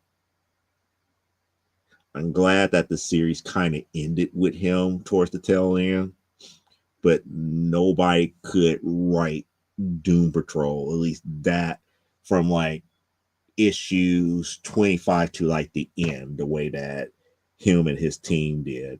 Now, mind you, like the last, I want to say like the last 10 issues, I don't think Morrison wrote anything on Doom Patrol, but he set that thing down the line and had magic to it. And then everything after volume 2 was kind of like rehashing a lot of the older stuff that was in volume 1, but a different spin on it. But I believe that after Morris and John Byrne took a stab at it, and then after no, John Byrne was volume 4. Who took over in volume 3? I forgot who took over in volume 3, but other writers took stabs at it. And it wasn't until like Unstoppable Doom Patrol that we had something that was similar to what Morrison started, which was weird and back to the way that it needed to be here. But let me get back to what you were saying with Hickman. Hickman had a plan to bring the X-Men back to where they were, but editorial didn't want the mutants to leave the island. But that's the problem. I wouldn't say it's editorial. I believe it was marketing. Because if they would have left the island, then they're no longer marketable and collectible in that aspect here. I love the way Morrison wrote though. Yeah, I actually had Morrison first Doom Patrol on my desk. So you have, I want to say Morrison's first Doom Patrol was like either issue 24 or 25. I can't. That's the number that's stuck in my head. Is 24 or 25. Because by the time you get to issue number like 12 or 13, it no longer was about Celsius and her leading the remnants of Calder's team. Robot Man kind of took the reins for a lot of stuff, and they was coming up. They was about to get ready to introduce Jane and a couple other people, and it was just one of those things where it's like now Robot Man was the focus here, and it just took a different turn. It took a different turn for the better, more so than anything else here. 19. Okay. So I was a few issues off here. But it's funny when we got to like Jane, Flex Metallo, Dane the Street, and like I said, it changed the whole nature of the team with having characters like that to deal with. And it got really more into the strange, weirdness of stuff that they used to investigate, like in the 1960s. The weird stuff that Immortus would do and Madame Rouge used to do and all these other ones, and dealing with animal, mineral, vegetable. No, what was his name? Because they made him a villain. It was almost like he was the prototype to Metamorpho. And I think Metamorpho came after him.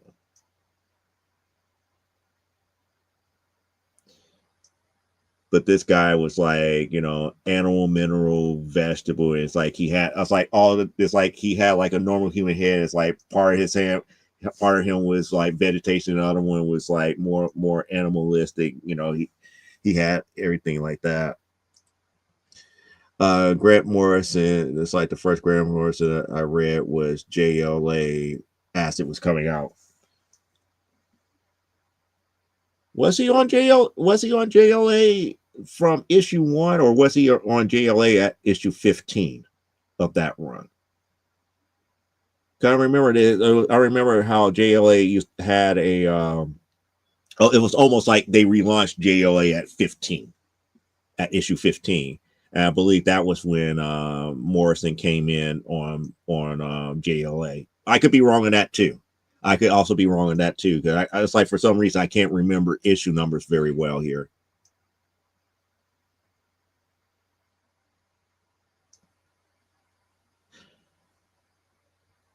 Now, the one thing that I can say about Animal Man, I did like how Morrison allowed him to break the fourth wall better than what Byrne did with Jennifer. Because when Animal Man broke the fourth wall, it was more surreal, and it was a bit of dread because he realized that something was wrong. Something was very wrong, and it was not natural. Okay, so he was there since the very first issue. Then why was 15? Then kind of remind me why 15 was so highlighted in that series when they revamped the team. Because JLA 1 was good and everything. The series was going along perfectly fine, and 15 was like some type of weird event where they just redid the team, or something happened with the team, and it just went a whole different direction there. But I don't know why. I don't know why I'm thinking about issue 15 when they just redid the team. It's just like, it was like they did that whole Kellogg's Cornflakes commercial for the JLA series. It's like, read them again for the first time or something like that in issue 15.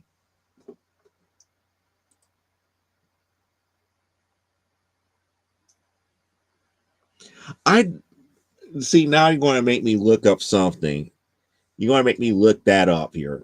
His Wile E. Coyote. So he actually wrote a Wile E. Coyote series. See, that to me, that's going to be scary. Because we all know about Wile E. Coyote Super Genius.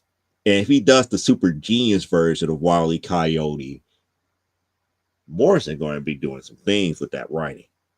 He's going to be doing a lot of good things with that writing.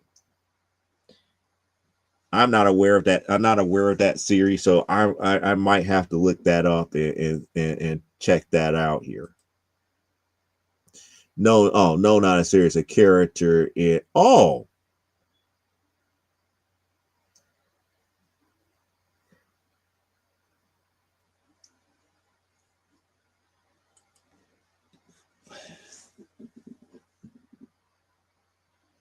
was that before? Was that before or after Animal Man 34? When was that character introduced?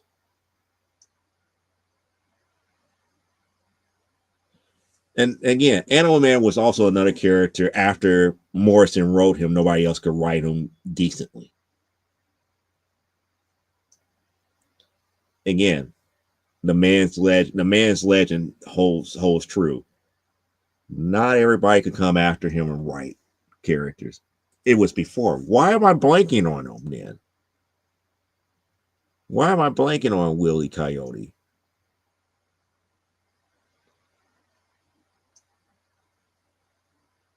Why am I blanking on him?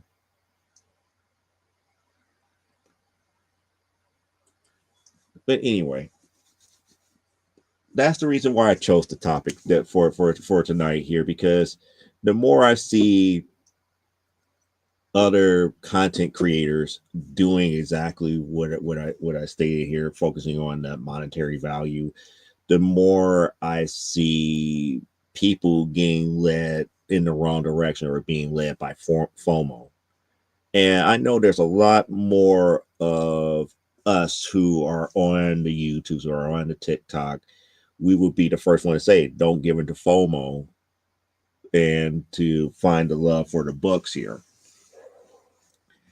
However, there's a lot more out there that will, talk about the investment aspect and only focusing on the monetary value and won't even give you any idea of why you need to buy in a book and what is actually in the contents of the book.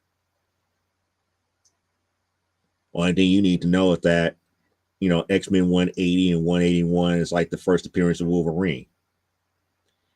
But why in the world did they get into a fight in the first place? Nobody's talking about that.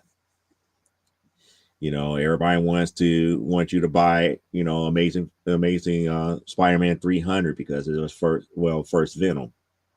But nobody want to talk about why the first creation of Venom is important, or why you need to get 299, which is technically the first appearance of Venom. But nobody wants to talk about what's in the story. They only were looking at what the monetary value is of these types of things here. Just like Dave Stevens' Seduction of the Innocent. To this day, all those who make a big deal about getting that book never talked about the internals of the story. Now, mind you, my Dave Stevens experience is very limited. And the reason why it's very limited, because I only know him for one person and one person only, and that's Rocketeer. The character that he created, Rocketeer. And yes, I think I still have the movie adaptation of Rocketeer. That was my introduction to Dave Stevens. Was I a big Rocketeer fan? No. But I was introduced to his work that way. Even now, I ended up buying, I believe it was Johnny Quest #5, the one where he did a character named Jade on the cover of Comico's Johnny Quest, issue #5. And I got it at a decent price, but it was one of those things that's like, everybody's talking about, this book is like, it's a highly sought after book. It was very valuable in this, that, and the other. And I'm like, I really don't buy Johnny Quest. I don't read it, but I was curious enough to see what was really going on behind it. So I ended up getting a graded copy of it for relatively cheap. And then I started talking to other retailers about what's the real deal about this. And all of them pretty much was saying the same thing here. It's more or less one of those Dave Stevens covers on a non-Rocketeer book. Dave Stevens covers were pretty much, focused in on Rocketeer, Alien Worlds, and this was like one of the few books outside of Alien Worlds and Rocketeer that was done here. And that's one of the reasons why Seduction of the Innocents is a big book, because it's one of those ones that was not a Alien Worlds or Rocketeer. And just up here, it's like, so it's just one of those rare occurrences that he did a cover for a different book. And lo and behold, that's one of the reasons why people are going goo goo gaga over these types of things here. And it's like, oh, he's known for his good girl art, but yet the character that he created is the lead character is not a woman. Now, mind you, with Alien Worlds and stuff, there was a lot of women-led stories in Alien Worlds, and I could understand that aspect here. But Seduction of the Innocent cover and the Johnny Quest is just because they were two out oddball type covers that he did here. I agree. Screw FOMO. I like taking off the prices on my bad comics. Yeah. Just read the very first Rocketeer story the other day. See, I did not know that. So like I said before, it's like my introduction to Dave Stevens was the Rocketeer movie adaptation. But I would have never known that the very first Rocketeer had a backup story of Star Slayer. See, you learn something new every day. Mind you, it's like I just came into my very first copy of Crime Doesn't Pay not too long ago.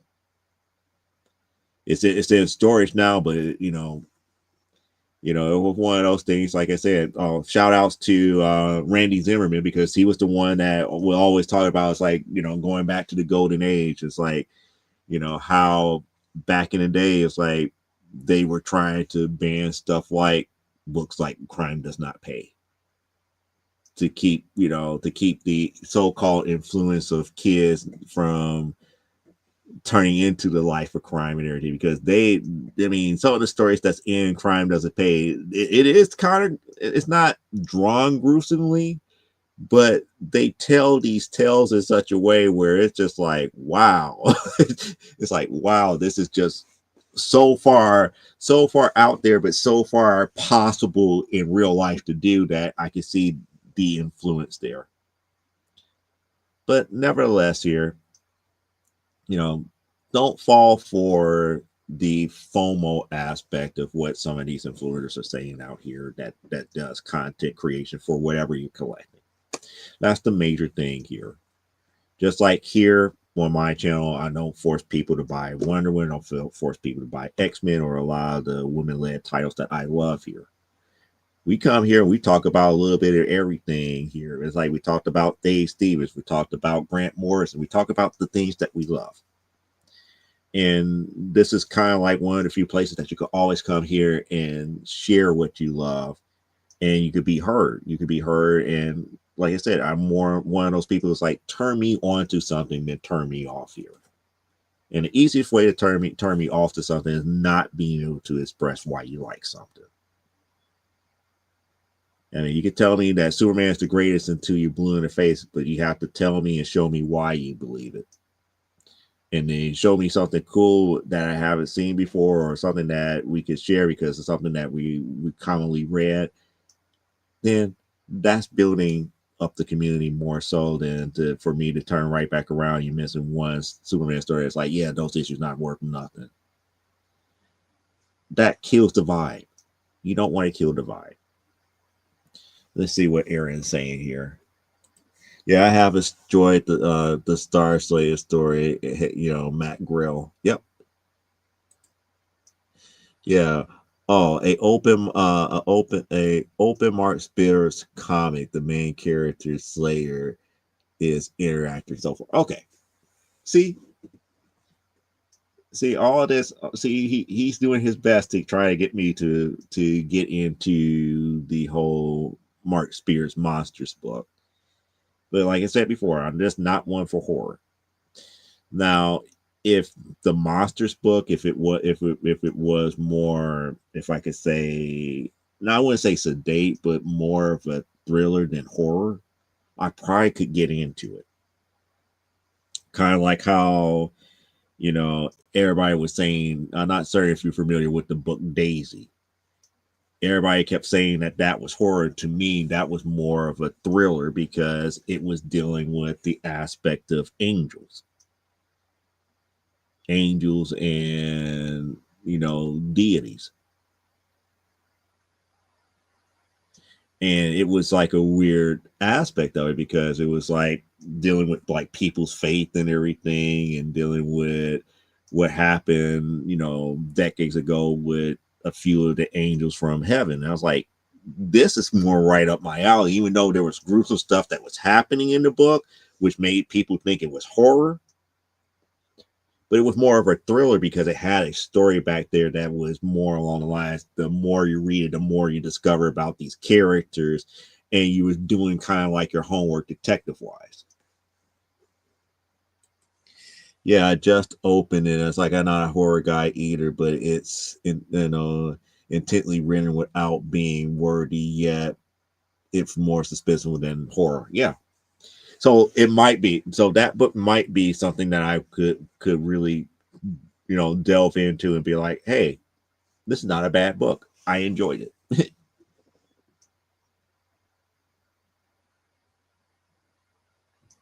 So, I might actually think about it, but like I said, it have to be something that I have to buy where I have extra money.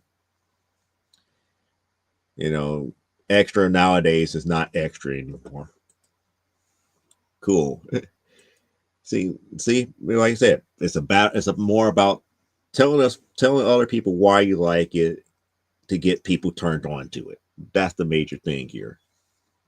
Suspense is a part of good horror. If all of you had a bunch of jump scares, you're missing out. Yeah, or a bunch of gore. A lot of the books that a lot of people like in horror, at least in comic book form, has a lot of gore. Like I'm not a big gore fan, but where's the suspense?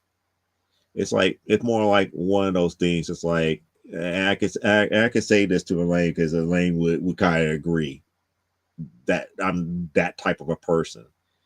You could set like a modern day horror full of gore and stuff in front of me, I'd be like, no, I don't want to read it. But if you set like a old creepy comic book there, I would, flip through the pages, and then I might come across a story or two that catches my interest because it has the thrilling suspense aspect built into the story.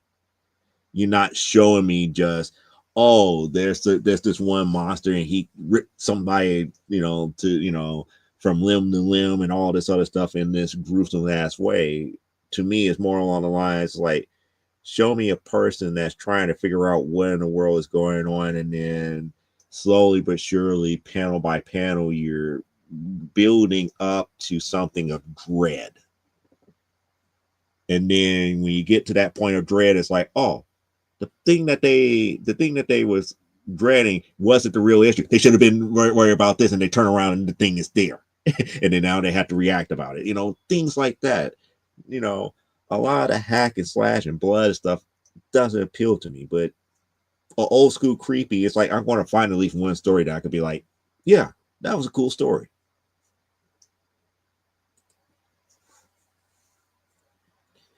Oh, don't have to buy it just open. Again, I have to be at an actual store to open a book. So that's the other thing here. Yeah, people forget about the part what makes Dracula and Frankenstein good suspense. Frankenstein is great suspense because of what people consider what is a monster and how a monster is supposed to react. And everybody keeps forgetting that the original Mary Shelley's Frankenstein, they always thought that Frankenstein was dumb. It's like, no, the monster was highly intelligent. You have to understand, it's like initially when he was reanimated, anybody going to be pissed because of the simple fact that you were resting in peace. You didn't have to be brought back into this world. You got reanimated, and you now up here residing back to life, and you find out that everything's kind of sucked, that you're in a makeshift body and everything, and people just don't trust you because of the way that you look and all this other stuff. Yeah, you're going to be angry, but slowly but surely the monster gains his sense of humanity back. He could have been a actual active participant of the human race.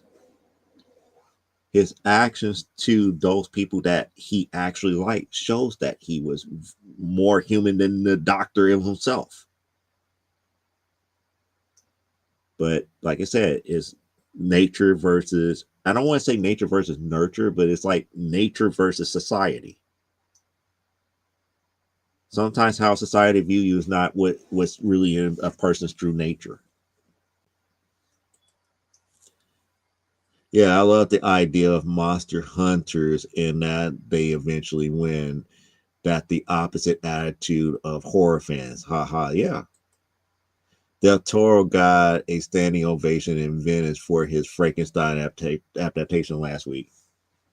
I did not know that. I honestly did not know that. Victor was rather ghoulish and way arrogant, which he should be. That's the way that Mary Shelley wrote him. Mary Shelley wrote him to be very, extremely arrogant. And that was the whole dynamic between him and the monster, because the monster couldn't stand Victor because Victor was extremely arrogant. It's like the monster's like, why should I be grateful to you for coming back to life? I didn't ask for that. He didn't ask to come back to life. He didn't ask to be reanimated. There was nothing in it. The fact that you desecrated all these different people's graves just to bring me, the person who brain that you saved, back to life. That's the ultimate sign of arrogancy. Just because you could do something doesn't mean that you need to do it. And look at me, I'm up here breaking down Mary Shelley's Frankenstein. you know, English lit was never my biggest subject. I shouldn't say English lit. English composition was not my biggest subject in school. English composition. English literature, I equate back to composition because a lot of times they forced us to write what we felt about what we read. And because I wasn't regurgitating what a lot of the teachers wanted me to regurgitate, I came kind of bitter. I had great ideas, but I wasn't going to regurgitate a lot of the stuff that these teachers said here. Yeah, one of the greatest things about Alien Earth is the suspense. Again, she's really trying to get me to watch these shows here. But the show that I've been watching as of late here, it was on Paramount Plus. I've been watching Star Trek: Strange New Worlds. Yeah, they did a Star Trek dealing with the Pike era. It's supposed to be before the menagerie. Am I a happy camper about this series? No, no, no. Not too happy. But we get to see some things that were kind of inventive. Like, for example, we get to see Uhura as a cadet. That was a nice little thing here. And then we get to see Kirk's father again. Writers taking liberty and not going back to source material. Pike and Kirk's father never served on the same ship, let alone on the NC 1701. But for some reason, in Strange New Worlds, Kirk's dad and Pike, Pike brings in Kirk's dad as a geological specialist. And get this, Kirk's dad served up under Spock. In history, it was the other way around. Oh my goodness. It was just like, oh, these people just want to change things because they just don't want to deal with source material. But yeah. Oh, have fun watching Barnabas. That was definitely one of those shows that in my younger years I never cared for soap operas, but all of that changed when I started watching Robotech / Macross. Because Robotech / Macross was essentially a soap opera, just like Dark Shadows. Just like Dark Shadows. For some reason, I never got into Dark Shadows because it was too soap opera-y for me. Yes. Yes, Pike has his number one. And number one is female, by the way. His number one is female. Yeah, please hit the like, friends. Yeah, thank you so much for mentioning that. No. In Strange New Worlds, they did not do that here. Exactly. In this series, they aged Spock a lot, because technically, Spock's first, just like how, well, they didn't set it at the very beginning when Pike was first given NCC's 1701. They said it after he came back. So he's like, he did like a 4 year mission, and now he came back to dock. He was on leave and everything. And the way that Strange New World started out is that number one went on a reconnaissance slash science voyage, and she ended up getting captured. Starfleet contacted Pike, is like, we need you to go get her. And he was like, no, why don't you go grab somebody else? It's like, you just don't understand. Your number one is one of those rambunctious people that just finds a way to get into trouble. And it was just like, oh, okay, this is going to get interesting real quick. And then after that was all said and done, it was just like revisionist history of Star Trek. Just like a lot of things just got revised. Like it's like you can't really tell how old Spock was, but we got to see the person that Spock was betrothed to before the episode where they were supposed to consummate their marriage, and she ended up picking Kirk as her champion. We got to see her in the very first episode. And, she proposed to him instead of him proposing to her. And I was like, oh, ain't that charming? It's like that seems a lot a lot right and everything, because it's like the whole conversation was overly logical. So it's just like, so it makes logic that she was going to ask anyway, and it worked. So yeah, Dark Shadows rules. I don't know about that, because like I said, it was just one of those series that's like, if I caught it, I caught it, but it was just too soap operas for me. But if I go back and watch it now, I probably would enjoy Barnabas and everything as a whole here.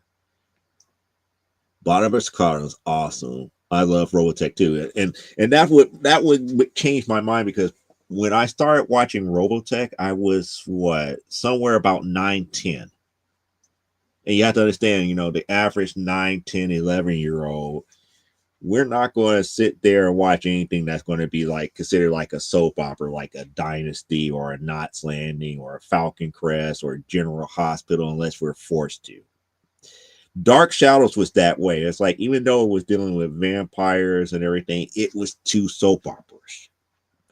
And then we get into Robotech, and it was just like, oh, this is anime, and it's telling a decent story, and then people are going to war. This invasion happens, and this, that, and the other. It's like, oh, this was kind of cool and everything. And then eventually, as they delve into the characters and did character development, slowly but surely, I got pulled into the soap opera aspect of things, and that kind of changed my minds about soap operas.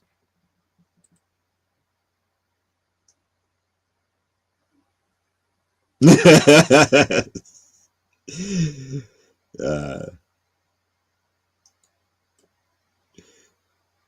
yeah, I'm not liking season 5 of Dark Shadows. However, I'm into it, and so yeah. But a lot of people who watched Star Trek Strange New Worlds are saying like it was really, really bad. You're like, why are you watching it? It's like, yeah, there's certain things I'm not liking here, and the way that they making a lot of the stuff with Strange New Worlds. Like, for example, they're saying in Strange New Worlds that Pike's crew is the reason why the Prime Directive became enforceable, knowing good and well it was Kirk that made the Prime Directive the way that it is. or as they originally called it in this series. What do they call it? Order number one. They violated order number one, and then it's like they get back to Starfleet. It's like I have to pull some strings to keep you guys out of court martial and all this other stuff and blah blah blah blah blah blah because you violated order number one. And those who know Star Trek, the Prime Directive, or as they call it in this series, order number one, is that you can't, that a crew of a starship cannot do anything that can impact life on a planet before they have the capabilities of creating warp travel. So the whole thing that everything started to happen where things starts to crumble and they broke the Prime Directive is that on number one's so-called science mission, they go and visited this one planet and everything. They ended up getting captured and everything. They took the stars, the faction that captured them on the planet took the starship and they took the warp technology and they created a warp bomb. And it was up there, it's like what they're trying to figure out, well, how in the world they was able to create a warp bomb and all this other stuff from our technology, which they never had access to. They didn't have the technology up to that point. So by the time Pike and Spock and this other new person who was supposed to take number one spot for this one mission, by the time that they get there and everything, they finally rescued Pike's number one and everything, and that's when Pike's number one says like, oh yeah, in our condition to kind of surrender because we were trying to keep order number one, we end up giving them the technology. I was like, you stupid idiot. That's the whole purpose of the Prime Directive. You don't give them anything. You don't give them the means to do something. And then after all of that was said and done, they tried to stop the faction from using the technology and everything. And then Pike kind of like, okay, fine. Since we can't stop you from using it, maybe you would, listen to some stern logic. It's like, I'm going to show you why you're about to get ready to stop this before anything else. It's like, why? It's not like you want to stop us. And so he had NCC 1701 come into the atmosphere with phasers and everything already pinpointed on the location where the warp bomb was at for the whole entire planet to see. And he was like, either we could have a conference right here and right now with all the factions and we could have a delegation to talk this thing out, or we could have this cataclysm start right here and right now and nobody can survive. So he gives this awesome speech and everything, brought the planet back to peace and everything. It was very Pike-like, but it was more like Pike / Kirk-like in a way. Pike, was like, he was no nonsense, but he was more for the people. It's like, he wasn't like Kirk, but he knew how to kind of like read people in such a way where he kind of like, oh, you want to call my bluff? I don't bluff type atmosphere. And and at that time it's like Spock would have been like, sir, you're violating order one. None of that came up. So number one violated it first. Pike made it worse because now this planet knows that there's other beings out there with greater technology. And then he gave them the knowledge of what happened on Earth for the Third World War and told them, it's like, hey, your planet is about to head this direction if you keep on doing X, Y, and Z here. Now I'm not at liberty, he was like, I'm not at liberty. It's like I'm not at liberty to tell you what to do and how to do it. But this is what we're going to do. We're going to have you to dismantle this warp bomb, and now you're going to turn that technology into a warp ending. And in that way, you can join us in the long run. Everything was said and done. They go back to the star base and everything, with both ships, the one that they captured plus, the Enterprise and everything. And then next thing you know, it's like that's when they had the meeting with the Admiral, where it's like, yeah, I have to pull all these different strings to keep you guys from being locked up and in prison. And I was like, yeah, why is this so Kirk-like? This like Pike is not Kirk. Pike would have never got caught doing this type of stuff. And then on top of that, it's like Pike is also not Picard. And one of the things that people don't know about Picard was part of Black Ops. Young Picard was very sinister. He was not somebody to play around with. Even though Pike wasn't either, but Pike had a sense of humanity, unlike Picard. But I would save that for later episodes here. Like I said, I'm about like 3 or 4 episodes into Strange New World, so you might hear more about this at Comic Book Spectrum. But for right now, we went over our 2-hour mark here, and I hope that everybody has a great evening here. Order number 1: don't make it out with alien women. No. Order one is actually the Prime Directive. That's what it is here. Off to watch Dark Shadows now. Good night. Yep. Have a good evening, Aaron.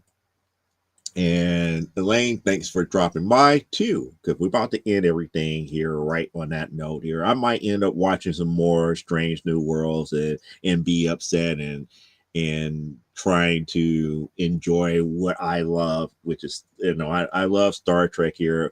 I don't want to watch Picard as of yet. I still need to watch Star Trek Beyond that movie here, and I'm kind of holding back in watching Star Trek Discovery. I heard cringy things about Star Trek Discovery. I didn't hear too much about Strange New Worlds until other people started telling me, it's like, yeah, you did wise for not watching Discovery, but they kept saying that Strange New Worlds was very, very bad. So far up there, it's like, no, it's revisionist history. This is not following what happened in the original series dealing with Pike. And it's not even following what happened with Pike in the newer 3 movies. Because I'm up here going like, how is this Pike? Pike is supposed to be dead.